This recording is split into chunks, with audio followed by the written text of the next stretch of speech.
হাই friends, কি খবৰ আপোনালোকৰ? আশা কৰোঁ আপোনালোক সকলোৱে ভালে আছে আৰু ময়ো ভালে আছোঁ।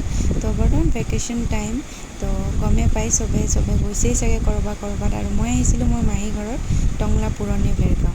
আমি একচুৱেলি সৰুৰ পৰাই বন্ধ বুলি ক'লে মামাৰ ঘৰ, মাহী ঘৰ সেয়াই জানো। গাঁও মানে এটা মজাই বেলেগ গাঁৱৰ, আৰু সেয়াই আমেজ ল'বলৈ বেটাকো লৈ আনিলোঁ। আৰু হয়, সঁচাকৈ বেটা বহুত হেপ্পী, মুকলি জেগা পাই কিনে খুব খেলিছে, খুব ভাল পাইছে।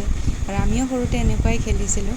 আজিকালিহে বন্ধ দিলে বুলি ক'লে ল'ৰা ছোৱালীবোৰ বেলেগ জেগাত বেলেগ মানে শ্বপিং মল হওক, পাৰ্ক হওক, এইবিলাক যাই কিনেহে ভাল পায় বাৰু। আমিও যাওঁ দিয়কচোন। তো যা হওক, মই সেয়াই বেটাক অলপ গাঁৱৰ আমেজ দিবলৈ লৈ আনিলোঁ। আৰু এয়া চাব পাৰে, ৰাতিপুৱাই ভাইটি গৈছে মাছ মাৰিবলৈ, হাজবেণ্ড, ভাইটি আৰু ভাগিনজন।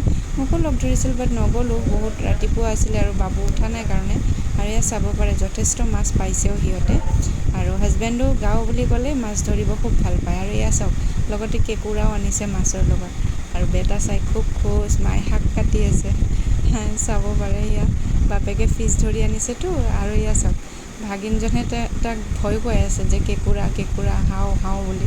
কিন্তু নাই, সি ভয় নাখায়, বেটা ধৰিছে, দেখিছেনে? অকণো ভয় খোৱা নাই। ইভেন সি খুচ যে মোৰ পাপাই ফিছ ধৰি আনিছে, ফিছ কৈ চিঞৰি আছিলে। কিন্তু ফিছ নাখায়েই সি, খালি চিঞৰিব জানে আৰু বহুত খুচি আৰু যে আনিছে পাপাই ধৰি। এইপিনে চাব পাৰে, মই কেঁকুৰা বাচা শিকি আছিলোঁ, ভাইটিয়ে শিকাই দি আছিলে। খালি খাবহে জানো, মই বাচিবতো নাজানো। তো আজি ভাবিলোঁ যে ফাইনেলি মই শিকি ল'বই লাগিব, কাৰণ সদায়নো কোনে বাচি দিব, হয়নে নাই? মাছ বচা বাৰু পাৰিলোঁ, বিয়াৰ পিছত ছোৱালীকালত ময়ো মাছ বাচিবও পৰা নাছিলোঁ, বিয়া হৈ পাৰিলোঁ। আৰু ফাইনেলি মই এতিয়া কেঁকুৰা বচাও শিকি গ'লোঁ, এয়া চাব পাৰে। আৰু বনাবতো পাৰোঁৱেই বাৰু। যা হওক, আমাৰ অলমষ্ট মানে বাচা হৈ গৈছে। আৰু সেয়াই আমি চব আজৰি হৈ ভাবিছিলোঁ বাথৌ মন্দিৰত যাম বুলি। তো এয়া চাব পাৰে, আমাৰ হৈ গ'ল, সকলো কাম হৈ গ'ল। আৰু এয়া চাব পাৰে, মাহীহঁতৰ গছৰ ফ্ৰেছ লেবু। আৰু ভাবিলোঁ আজিলৈ এইখিনিতে সামৰোঁ নেকি ভিডিঅ'টো। আকৌ নেক্সট ভিডিঅ' লৈ লগ পাম। আজিলৈ এইখিনিতে থাকিল, বাই বাই।